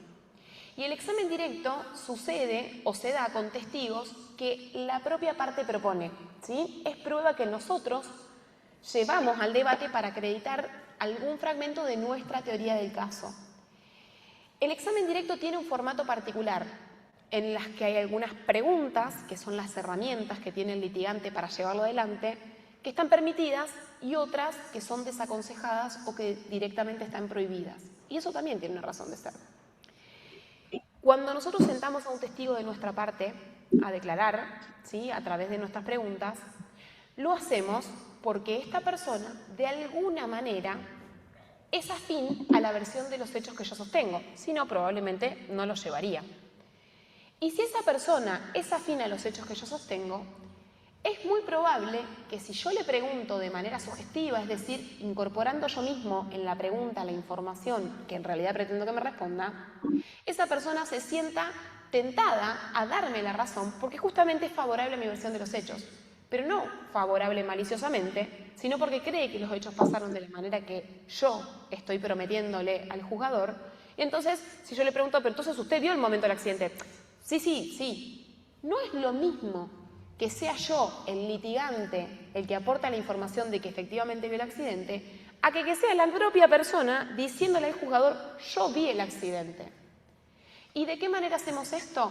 Bueno, a contrario de lo que pasa en el contraexamen, como ustedes seguramente hayan visto con el doctor Baclini, de preguntar en frases que en realidad son afirmaciones con tono de pregunta y que contienen un hecho por pregunta, que aportan información buscando un sí y un no, a contrario de esa práctica, las preguntas del examen directo son preguntas abiertas. ¿Qué quiere decir esto? En que la pregunta en realidad está invitando al testigo a relatar. Mientras en el examen directo la estrella a quien queremos escuchar es al testigo, que es el protagonista, en el contraexamen en realidad el litigante es quien protagoniza, porque es quien aporta el control de esa información, el que está poniendo en jaque seguramente a la prueba de la otra parte. De manera que una de las diferencias más sustanciales es esa. ¿Y por qué entonces decimos que hay preguntas que están prohibidas como las sugestivas? Por esta misma razón que les adelantaba antes. Primero, porque la información no está proveniendo de la fuente directa de la prueba, sino del litigante. ¿Y por qué habría el juez de creerle al litigante si no estuvo presente? Y segundo, por esta cuestión de evitar contaminar a una persona que seguramente tienda a beneficiar mis hechos y que eso le haga perder a mi caso credibilidad. Exacto. Como dijo Flavia, al propio testigo hay que invitarlo a hablar, hay que hacerlo hablar a través de las preguntas correctas, preguntas abiertas, que no sugieren nada. ¿Dónde estaba usted ese día? ¿Y qué pasó? Y lo mejor es tratar de llevarlo en una cronología que vaya contando. Nosotros sabemos cuál es esa cronología y sabemos que él la sabe. Entonces lo vamos invitando a contarlo con esas preguntas. ¿Quién? ¿Cómo? ¿Dónde? ¿Cuándo? Y cuando vemos que se salta algo, lo podemos parar. Espera un momento. Usted dijo recién que usted estaba enfrente. ¿Qué veía? ¿No? Y así le hacemos contar todo lo que sabemos que sabe. Así le vaciamos su continente de información, digamos, y lo dejamos transparente. Y como dice Flavia, si yo soy el abogado, que el juez sabe que es mi testigo, no tiene fuerza convictiva y no vale que yo le diga, vos estabas ahí y vos lo viste, y el auto lo chocó, lo pisó, lo mató, hay que pagarle, ¿no? No vale nada eso, está hablando el abogado. Tiene que hablar el testigo. Absolutamente. Pero aparte hay otra cuestión. Primero, ¿qué le vamos a preguntar? Cuestiones que estén relevantes a nuestra teoría del caso porque están controvertidas. Si hay cosas que las partes no estamos discutiendo, perder el tiempo del juzgador en escuchar información que no es relevante no le suma a nadie, menos a nosotros como parte. Pero además, cuando nosotros hacemos que el testigo hable, como ya lo preparamos previamente y advertimos que a lo mejor esto que está relatando es algo muy, digamos, en el aire y lo queremos bajar a un terreno más gráfico, entonces probablemente invitamos al testigo a que dibuje las intersecciones de la calle que está diciendo, que le ponga nombre a cada una de esas calles donde vio el accidente, que nos señale con una cruz donde estaba parado. Si yo este ejercicio de graficar su testimonio con un apoyo no lo practiqué en una instancia previa, puede salir cualquier cosa. Si yo lo practiqué cuando lo preparé al testigo y veo que efectivamente eso le da un plus de credibilidad y de gráfica a lo que está diciendo, entonces lo voy a hacer en el marco del juicio. Pero no solo se permiten preguntas abiertas, también tenemos que pensar que se permiten preguntas de transición. Antes Gustavo les comentaba que el orden quizás más lógico y más fácil para entender el juzgador que no conoce los hechos es la cronología, ir preguntándole en el orden que las cosas fueron sucediendo. Pero también podemos situar al testigo en situación. Escuché con claridad lo que me dijo. Ahora quiero que nos enfoquemos concretamente en lo que usted vio en el momento que la persona se paró del piso después de ser investida. Si el testigo ya habló de esa situación, de haber visto eso, yo convoco la atención de todas las partes a ese segmento especial de la atención. Y esas son preguntas que en realidad son frases de transición, que llevan a colocar al testigo en un segmento específico de todos los hechos que vivenció para captar la atención en ese y no en otro momento. Ahora bien, pareciera ser que solamente por el hecho de que el abogado dice este es un testigo mío, un testigo presencial de los hechos, el juez tendría que dar por sentado que se trata de una persona que vio los hechos. Eso no es así. Antes hablamos que las cuestiones que en el sistema antiguamente eran problemas de admisibilidad, acá lo eran de credibilidad. Entonces, el responsable de construir a un testigo creíble soy yo. Y para eso le voy a aportar elementos al tribunal, le voy a brindar información que le digan quién es este testigo y por qué está declarando acá, por qué habla del accidente, yo que sé que lo vio y no lo vio. Bueno, señor, cuénteme quién es usted, dónde vive, cómo se relaciona con su familia, quiénes son los miembros de su familia, si fuera relevante. Y si no, lo acreditamos en la medida de la necesidad. O sea, la acreditación, las preguntas de acreditación, son aquellas que están invitando al testigo a contar quién es, de dónde vive, de dónde viene, a qué distancia, si la distancia es un elemento importante, para darle herramientas al juez para sopesar después el contenido de sus dichos. Fundamental la acreditación, pero mucho más fundamental la acreditación si la persona que traemos a declarar no es un testigo lego, sino un testigo experto o un perito. Tengo entendido que un poco sondearon por esta información, pero yo les quiero contar por ahí un plus. Nosotros estamos acostumbrados a sistemas en donde la pericia es un documento que se incorpora al proceso. Y después el juez o su empleado lee ese documento para ver a quién de las partes beneficia y eventualmente resolver utilizando, ¿no?, valorativamente esta pericia. Bueno, en un sistema por audiencias, la pericia documental, o sea, el documento que contiene las afirmaciones del perito, no existe. Es una declaración previa igual que la de cualquier otro testigo. Entonces, serán los litigantes los responsables de formular las preguntas adecuadas para que este testigo, primero, dé cuenta de su experticia. Le vamos a hacer una acreditación mucho más específica, porque yo le tengo que mostrar al tribunal no solo quién es esta persona, sino que está capacitada en el área de la que va a opinar. Porque las preguntas por opinión solamente son válidas para personas que tienen expertise en la materia. La opinión de un testigo lego a nadie le importa, ¿sí? Nos importan los hechos y las opiniones nos importan si son opiniones expertas y fundamentadas en una ciencia, en un arte o una técnica. Otra tarea del litigante con un testigo experto es hacerle contar qué método utilizó para hacer su pericia, en qué ciencia se basa, de qué manera lo hace, cuál es la técnica que utiliza, y las conclusiones de su pericia las tiene que contar ahí en el momento. Todo lo que no le pregunto al perito en esa sala no existe en este mundo. Y acá, otra vez, así como sabemos que hay testigos que saben pero que no van a poder hablar, pasa lo mismo con los peritos. Tenemos peritos muy buenos, pero que después en la audiencia no saben explicar lo que hicieron. Ese perito no nos sirve. Tenemos que encontrar a alguien que reúna las dos condiciones, ¿no? La de hacer un buen informe, de aplicar una buena técnica, de estar capacitado, de que se pueda acreditar esa técnica que tiene, sino que además se banque estar en una audiencia, contestar las preguntas, explicar su informe y se banque las preguntas de la contraparte que lo van a poner en cuestión.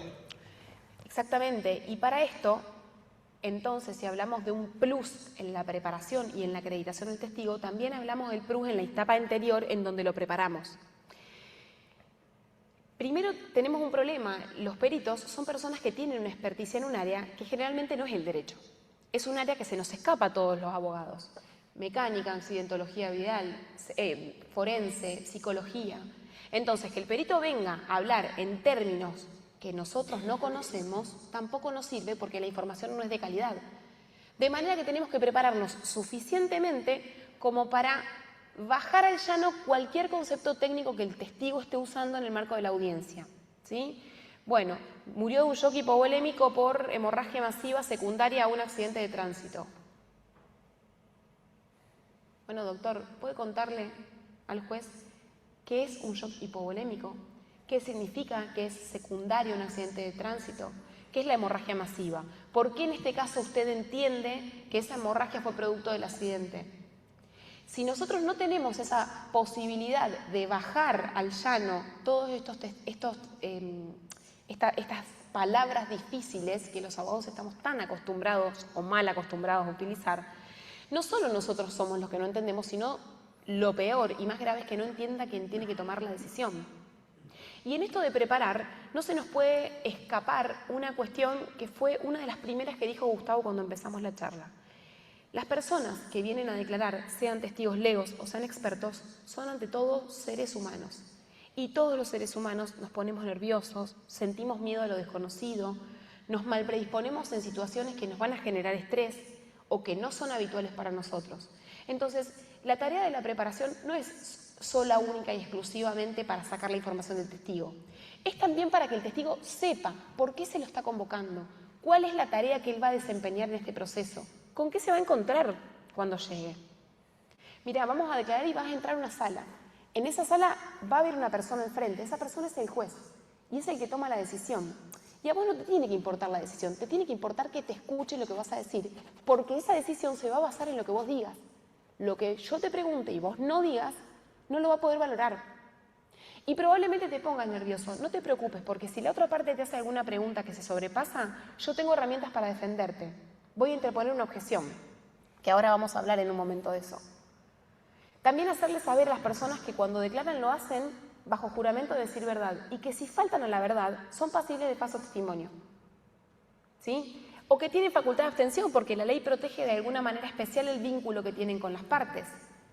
Por ejemplo, la madre de una persona demandada podría elegir no declarar y abstenerse de hacerlo si entiende que con lo que puede hacer puede perjudicar a su hijo.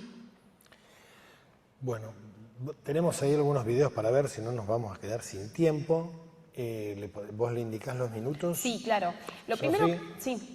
primero les voy a poner un poco en contexto, porque obviamente mostrarles un juicio entero sería una tarea de muy difícil cumplimiento en una jornada como la que nos encuentra. Vamos a ver unos videos que parten de un caso en donde, bueno, obviamente es un caso que se da en la sede penal. La Fiscalía acusaba a la persona que nosotros estábamos defendiendo de haber abusado sexualmente a dos personas, ¿sí?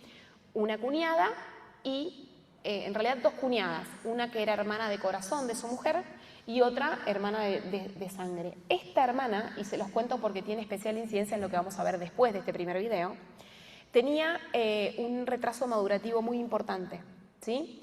Por un lado, la Fiscalía sostenía esa situación y lo que nosotros sosteníamos era que en realidad la versión de la chica con el retraso madurativo era un intentar replicar lo que le había pasado a su hermana del corazón, que tenía mucha potestad para incidir en su versión y en sus decisiones genéticamente, ¿sí? Entonces, un poco la idea es eso. Lo que vamos a escuchar ahora es a una de las hermanas de ambas. Un poco de retorno. Qué fuerte que suena, encima que tengo la voz suavecita con el micrófono. Bueno, vamos a escuchar primero a la hermana de ambas y fíjense en esto que veníamos señalando, cómo se acredita un testigo cuando es lego, y vamos a ver después un testigo experto, ¿sí? Para que ustedes puedan sondear la diferencia entre un directo y un contra y en la acreditación, ¿sí? De un testigo en estos marcos. Lo primero que vamos a ver es un video, es el video que enviamos hace un ratito. Vamos a poner el video desde el minuto 1. No puedo invitar porque no voy a escuchar. Estudia hoy. ¿A quién le dijiste que no? ¿A quién? ¿Que va a venir? Bueno. Si se quedan en silencio al otro lado, yo tengo que escuchar lo que dice. Decile a la Connie, pero en silencio. Decile a la Connie que a las 7 se va, no se va. ¿A quién le va a decir? Hasta las 7:30.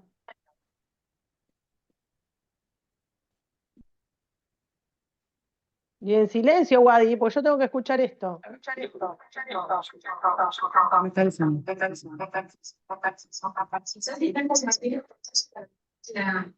De manera remota de poder compartir un sonido.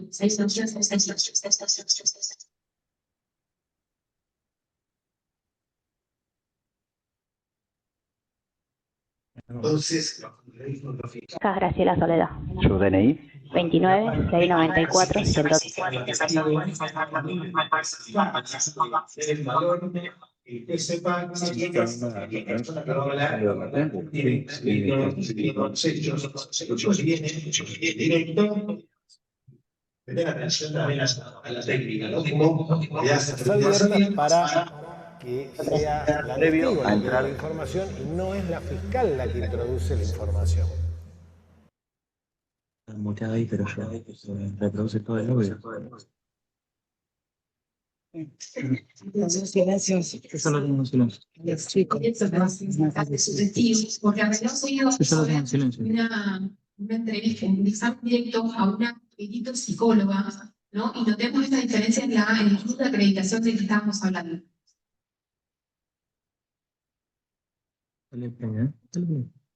Preside el tribunal en el día de la fecha. Usted ha sido convocada como testigo por la Fiscalía y por eso le voy a hacer algunas aclaraciones.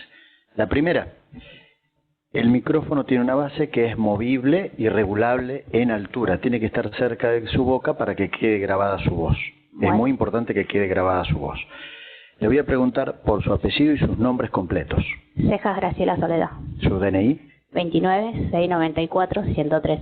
Previo a entrar a esta sala, ¿fue impuesta? ¿Le dieron un papelito con, con las características del delito de falso testimonio? Sí, me lo dieron. Bien, en virtud de su conocimiento, ¿jura o promete decir verdad? Sí, juro y prometo decir la verdad. Bien, será entrevistada primero por la Fiscalía y luego la defensa también puede llegar a hacer alguna pregunta. Le aclaro lo siguiente, si escucha la palabra objeción, si alguien dice objeción, mantenga silencio hasta que sea autorizado el uso de la palabra, ¿sí? Bueno. Bien, adelante, fiscal. Bueno, gracias. Hola, Graciela. ¿Cómo preferís que te diga, Graciela o Soledad? Soledad. Bueno.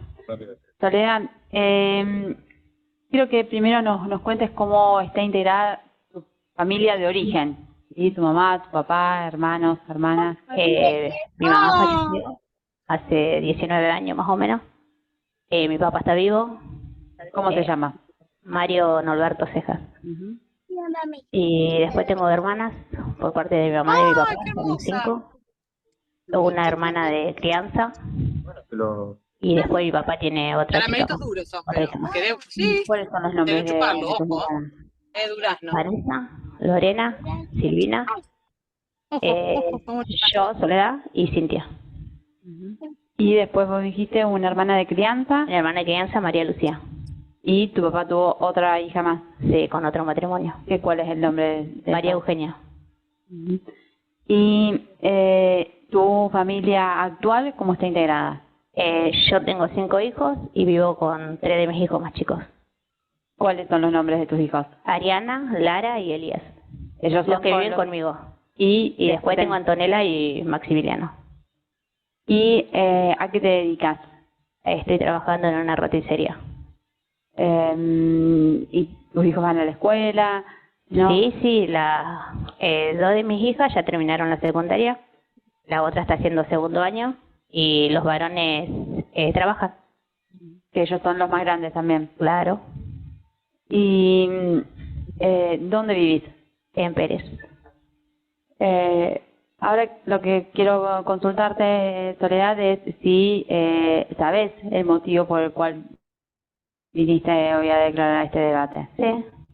¿Nos podés contar, por favor? ¿Cómo es que vos tomaste conocimiento? Esto pasó hace años. Exactamente, no, 2017, 18 creo que fue. No me acuerdo bien. Me entero por la asistente social, la psicóloga, la gente de allá, digamos, de Pérez, de multifunción se llama. Me cuentan que María Lucía le había agarrado una crisis de nervio, de llanto, porque se enteran que Ivana, bueno, yo digo Silvina, Ivana, ellas le cuentan que Walter abusaba de ella cuando ella vivía en la casa de Cintia. Cintia es mi hermana. Y al contarle eso, bueno, María entra en una crisis de llanto también, y ella cuenta que Walter había abusado de ella cuando tenía 10 años. Y bueno, y ahí me enteré por la asistente social, por la psicóloga. ¿Y cuando vos decís la asistente social y la psicóloga, de dónde? De Pérez. Bueno, ¿vieron todo el esfuerzo, sí, transformado en preguntas que hace la fiscal como para mostrarle al tribunal la conformación familiar? Que en este caso no es un dato menor, porque es un abuso sexual intrafamiliar. De manera que la fiscal le tiene que demostrar al juzgador que la persona que está hablando ahora, que está contando estos 2 hechos de abuso, escuchando recién sobre el final como los estaba contando, tiene conocimiento de primera mano porque es hermana de las 2 víctimas. ¿Sí? Entonces, fíjense el trabajo como Normina le va a hacer por toda la conformación familiar. Y después, ya pasada esta instancia de acreditación, ¿sí? ¿Dónde vivís? ¿Cuáles son tus hijos? Como también para humanizarlos frente al tribunal. Le dice, bueno, ahora contanos si sabes por qué y cómo te enteraste de estos hechos. Y ella empieza a contar sobre los hechos. Si siguiéramos con este video, escucharíamos preguntas que van viendo especificidades del dónde, del cuándo, del cómo. de qué manera, pero esas las vamos a dejar porque si no, no vamos a llegar a ver el segundo de los videos, que me interesa especialmente que lo vean ahora, como para contrarrestar la manera en que se hace uno y otro, y después también ver un poco el contraexamen de ese segundo video.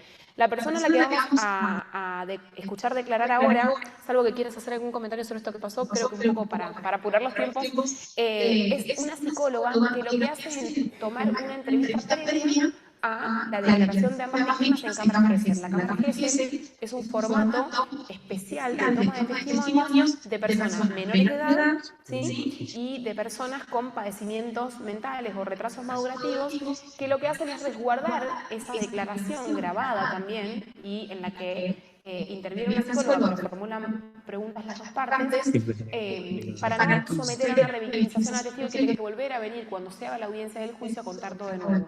De manera que esta psicóloga a la que vamos a escuchar es la que previamente entrevistó en privado a las dos chicas, y vamos a escuchar cómo procede la fiscal con este testigo, que también es el testigo de su teoría del caso. El minuto en donde empieza es a la hora 1:23. Una hora. El mismo. Es el mismo. Bueno.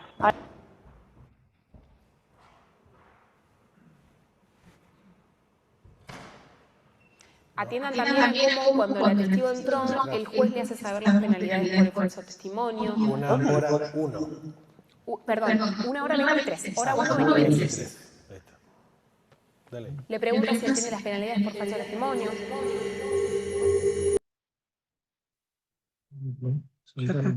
Sacar el mundo. Ah, puede ser que hagamos esa audiencia y después seguimos. Ah, o sea, a las 12 hay que cortar sí o sí. Vamos a ver, porque hay un problema importante de programación. Las dos vocales tienen a su vez otras audiencias. Espérennos que luego organizamos en estos minutos. Buen día. Buen día. Mi nombre es Fernando Sosa, presido el tribunal en el día de la fecha, ha sido convocada como testigo por la Fiscalía. Sí. Para que quede grabada su voz en el micrófono, díganos por favor su apellido y sus nombres completos. Wilkie Susana Maurici. ¿Su DNI? 31.681.735. ¿Fue impuesta de las penalidades que se aplican al delito de falso testimonio? Sí. ¿Jura o promete decir verdad? Sí, prometo. Si le hago esta aclaración, que usted ya conoce, si alguien dice objeción, le pido que mantenga silencio hasta que sea autorizado el uso de la palabra. ¿Sí? Bien, sí. Fiscalía, su testigo. Hola Wilkie, buen día. ¿Cómo Buen estás? día. Bien. Bueno, ¿a qué te dedicas? Yo soy psicóloga. Actualmente estoy en el equipo interdisciplinario de tribunales de la Corte. Hasta hace un mes trabajaba en el equipo interdisciplinario del MPA desde el 2017. Anterior a eso trabajé en la Oficina de Delitos contra la Integridad Sexual. Bueno, además de consultorio particular y trabajé también en centro de terapia de niños con discapacidades. ¿Y qué capacitaciones tenés además de la carrera de psicología? Bueno, realicé capacitaciones relacionadas a psicología forense, tengo la diplomatura en pericias judiciales, me capacité en toma de entrevistas en Cámara Gesell, en los cursos dictados por el Centro de Capacitación Judicial y los del MPA, bueno, relacionados mayormente a la psicología forense. Lo que te quiero consultar es si conoces el motivo por el cual ha sido convocada a este debate. Sí. ¿Cuál ha sido la intervención que vos tuviste en este caso? Yo tomé 2 entrevistas investigativas iniciales, una a la víctima, Ivana Cejas, y a su hermana, que también había sido víctima, pero bueno, en calidad de testigo. ¿Cuál es el nombre de tu hermana? María Celeste Cáceres, perdón. María Lucía, perdón, sí. En relación a, ¿recordás la fecha en que fue esta entrevista? Sí, la de María Lucía fue el 15 de agosto del 2018 y la de Ivana Cejas el 12 de septiembre del 2018. Bueno, quiero que comencemos en primer lugar por la entrevista, la segunda que tomaste en relación a Ivana Cejas. ¿Puede estar? Sí. ¿Cómo se lleva adelante o cómo se llevó adelante esta entrevista? Bueno, las entrevistas, es una entrevista semiestructurada, en donde lo que se busca es obtener un relato espontáneo por parte de la víctima y se va repreguntando en base al relato que brinda. La entrevista se... ¿Puedes ver totalmente en contra? ¿Vieron cómo...? Estoy acercando mucho el micrófono. No, es acá. ¿Vieron cómo se duplica el esfuerzo por acreditar y por, bueno, qué cursos realizaste? Y además de las carreras que hiciste, ¿qué otras capacitaciones tenés? ¿Dónde trabajaste? ¿A qué te dedicas? ¿Qué equipo integrás? Bueno. Y después, aparte de acreditar al testigo como profesional, acredita el método. ¿Cómo se llevan adelante esas entrevistas? En un juicio de otro orden, de otra naturaleza, hubiéramos tenido el acta de entrevista firmada por la psicóloga y eso sería la prueba de la entrega que validó el juez. Acá está escuchando de primera mano a este perito, a este testigo que entrevistó a las víctimas y que viene a contar no solo por qué tiene experiencia en este tipo de entrevistas, sino además cómo llevó adelante las entrevistas. Para darle al tribunal, que desconoce probablemente cómo se hacen estas cuestiones que son del orden de la psicología, llevarle herramientas que después le permitan valorar. Fíjense que ella da cuenta de que entrevistó a 2 personas. Lo que vamos a ver ahora es un poco el marco del contraexamen. Sí les adelanto, porque a lo mejor no lo podemos ver entero y justamente por la cuestión del tiempo, que nosotros vamos a escuchar que la defensora va a realzar datos que dijo en un primer momento que ustedes no escucharon, esta testigo, porque esos datos se contradecían en esta entrevista que le dio a ella con los que habían sucedido en la Cámara GESE. Y después va a poner en evidencia algunas falencias de la toma de entrevista. Eso lo vamos a ver al minuto, a la hora en realidad, 1:36:05.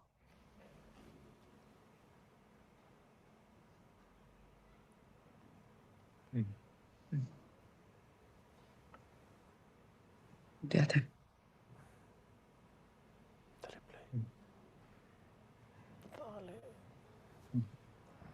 Bueno, gracias, Willy. Bien,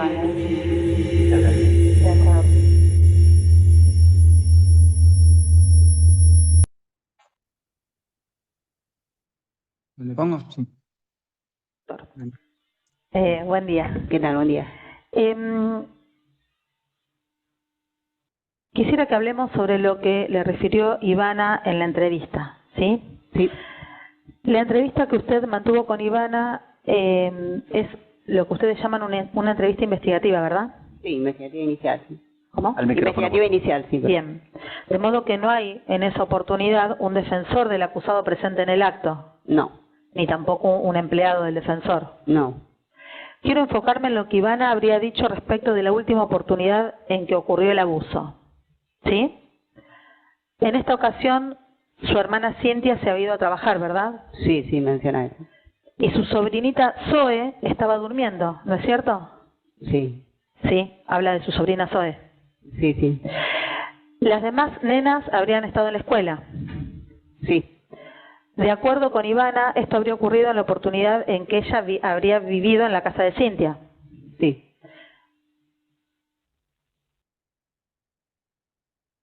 Casualmente en su casa. En la casa de la pareja, sí. En la casa de la pareja. Esta última a que nos estamos refiriendo sería en la cronología de Ivana la 4ª vez. Sí, sí, menciona eso. Esta situación se habría dado entonces por la mañana. Sí. No nombra un hecho que haya ocurrido en un departamento, ¿verdad? Me nombra lo que yo relaté. Bien. Repasando esta situación de que ella estaba viviendo en la casa de Cintia y Walter, que a usted le refiere que estaba viviendo en la casa de Cintia y Walter, Ivana afirmó que antes había vivido con su hermana María Josefa, ¿verdad? Sí.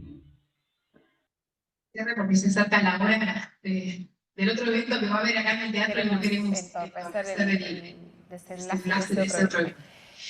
Fíjense que primero el formato de pregunta que utiliza una parte y la otra es absolutamente diferente. Mientras la fiscal, que es la que entrevista en primer orden, pregunta, lo hace invitando a contar al testigo. En cambio, acá en el marco del contraexamen, es la parte la que aporta la información. Probablemente ustedes, como no conocen el caso en su totalidad, porque los tiempos no nos permiten, no adviertan por qué le hace preguntas específicas sobre esas cuestiones. Yo les cuento. Lo primero que hizo fue preguntarle en qué contexto se hace esta entrevista. Vieron que la situó a la testigo directamente. Vamos en primer lugar a hablar de estas entrevistas que usted mantuvo. O sea, a diferencia de la otra esquematización, que era temporal o cronológica, esta es temática. Puntualmente vamos a hablar de este segmento de información. Y ella intenta establecer a través de las preguntas que ese tipo de entrevista que ella hizo no se hace en presencia del abogado defensor, ni de ningún empleado de la defensa. O sea que no es posible controlar esa entrevista que se da privadamente entre la psicóloga y la víctima. ¿Por qué? Porque yo les adelanté antes que en el marco de la cámara Gesell, que sí se hace con intervención de las dos partes, la chica dijo información diferente. Por ejemplo, dijo que los hechos se daban en un departamento en el que vivía la hermana, no en la casa de la hermana, como acá ella rezó, dijo que todos los hechos pasaban en la casa de la hermana. En otro momento le pregunta si le había dicho que pasaban mientras dormía su sobrina Zoe. Nosotros acreditamos con otros testigos que no existía ninguna sobrina de nombre Zoe. ¿Sí? Vean cómo el contraexamen que ustedes vieron seguramente con Baclini, que puede tener distintas finalidades, es también contraponer información de un testigo a otro para después valorar. ¿Sí? ¿Nosotros qué pretendíamos?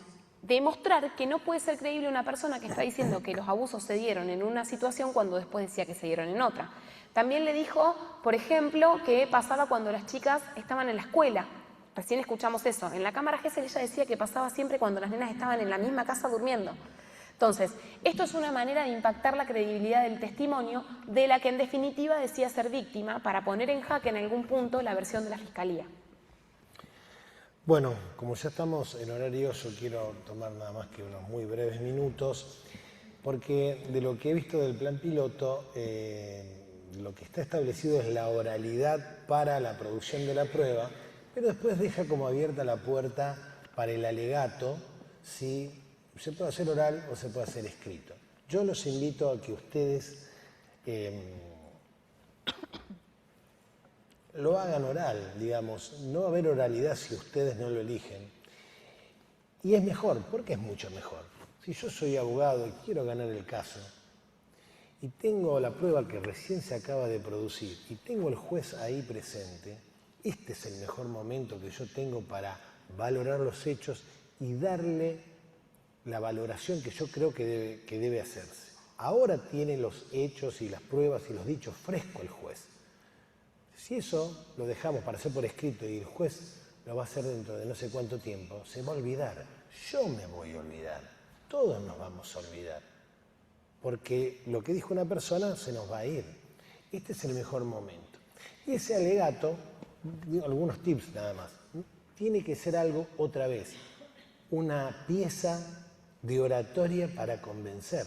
No puede ser un autos y vistos. No, esto está aprobado por Fojas 4, pericia no sé qué.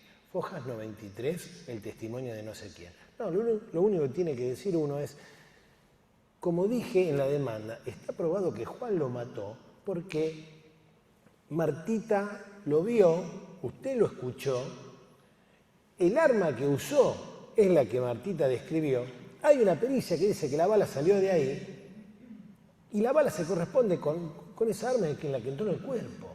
Esto es un alegato que convence y no una descripción, un listado de pruebas donde le decimos al juez, vaya usted a buscar ahí. Yo le tengo que decir cómo se valora. Lo voy a decir de otra manera. Le tengo que dar el proyecto de sentencia que yo quiero. Un proyecto de sentencia. Ahí tengo que armar el rompecabezas. Ahí es donde tengo que argumentar. Ahí es donde tengo que contar lo que pasó y ir relacionándolo con las pruebas. Ahí es donde tengo que decir por qué la prueba de la contraparte no es creíble. Tenemos que hablar de los hechos y de las pruebas en ese momento. Generalmente los juicios se tratan de esto, de hechos y de pruebas. Tenemos tendencia los abogados a hablar de derecho, porque es de lo que más sabemos. Pero hay que tener mucho cuidado con esto, por dos motivos. Tenemos un tiempo acotado para hacer el alegato, no podemos hablar 8 horas. Tenemos un tiempo acotado. Concentrémonos en lo que más importa, que son la valoración de las pruebas. Porque además el juez sabe el derecho. Y digan ustedes y hagan un repaso, el 99% de los casos que ustedes tienen, el derecho está claro, todos saben de qué se trata. Menos de un 10% de los casos que tienen hay una verdadera discusión de derecho, que no es lo mismo que una discusión de hechos probados que dónde tipifican. Si fue despedido con justa causa o no, pero no es una discusión de derecho, es un hecho si lo despidieron con justa causa o no. una discusión de derecho. Entonces, no podemos aburrir al juez, cansarlo y diciéndole cosas que ya sabe. Usemos bien el tiempo. Tenemos que hacer una proyección de la sentencia que queremos y contarle la historia desde nuestro lugar. Hacerle ver al juez la prueba desde nuestros ojos. Esto es lo que tenemos que hacer. Y esta es la posibilidad de convencer a otra persona. Se da cuenta que esto es como yo dije, porque acá vino tal persona y dijo tal otra, vino tal otra y dijo tal otra, y tal cosa. Y acá tenemos el informe, pero casi así como lo estoy diciendo yo, casi así. Generalmente ustedes, nos ha pasado, hacen una demanda de 50 páginas. La terminaron de hacer, se encuentran con un colega en el café y dice, ¿qué hiciste? Hice una demanda, ¿de qué? Y se la cuentan mientras toman el café en 4 minutos. Lo esencial. Y esto es lo que hay que hacer. Hay que desarrollar esto, de poder contarle al otro en poco tiempo cuáles son los hechos y las pruebas que justifican que tengo razón, en este caso lo voy a ganar por tal cosa. Entonces yo los invito a que no dejen que se instale la práctica de no hacer los alegatos, hacer los alegatos escritos otro día y que el juez lo resuelva no sabemos cuándo. Hagamos algo que sea lo más parecido a un juicio, porque se los digo también desde el punto de vista de abogados. Hay 2 ganancias que se van a llevar. Tiempo. Lo terminé hoy acá, lo tengo fresco en la cabeza, me fui tomando las anotaciones, tengo la estructura del alegato, porque yo mi teoría del caso es una estructura. Me fui anotando todo, el alegato lo hago acá, me lo saqué de encima. 1, 2, voy a brillar delante del cliente. Me va a ver, me va a escuchar todo lo que yo dije. Si es que voy a brillar, si no, no. Pero bueno, esto también tiene mucho la oralidad, ¿no? A veces con los clientes que no saben qué es lo que pasa y pesa sobre los abogados siempre el estigma de que arreglan con alguien. Que nos vean trabajar, que nos vean hablar, que nos escuchen hablar, también aporta mucho. Así que bueno, ¿algo más, Flavia? No, una anécdota. Un compañero una vez me dijo, mirá, tengo un alegato en una audiencia de vista de causa, dame una mano con algunas herramientas, ¿cómo lo hago? Porque la prueba piloto recién empezaba. Y yo le di un montón de herramientas y de hecho me lo pasó armado, le quedó hermoso y le digo, bueno, contame cómo te fue. Dice, me paré, porque aparte, obviamente, hablar de parado convence y también persuade de otra manera. Empecé a contar y me dijo, doctor, ni se preocupe porque lo voy a leer después en mi despacho. Resistamos estas prácticas, porque la resistencia de las costumbres que venimos teniendo arraigadas son las que más nos detienen en los avances y en la perseverancia de lograr sistemas con mejor calidad. Si el juez nos dice, lo voy a leer después, bueno, usted tiene esa posibilidad. Ahora escúcheme a mí igualmente. Porque persuadimos más cuando hablamos con convicción, que ponemos nuestro tono y nuestro énfasis, que lo que puede leer otro con su propio tono y su propio énfasis después en algo que queda en letra muerta. A mí me alegra que haya una actividad como esta donde esté participando el foro, el Poder Judicial con los abogados. Tienen que llegar a un consenso y hacerlo sin pelearse, ¿no? Estableciendo cuáles son los pasos que van a dar, con la convicción de que este es un mejor sistema que el otro. Nosotros no tenemos absolutamente ninguna duda. Así que ojalá todo salga mucho mejor. Muchas gracias por todo. Muchas gracias por convocarnos y por la escucha atenta de todos los presentes y los remotos también.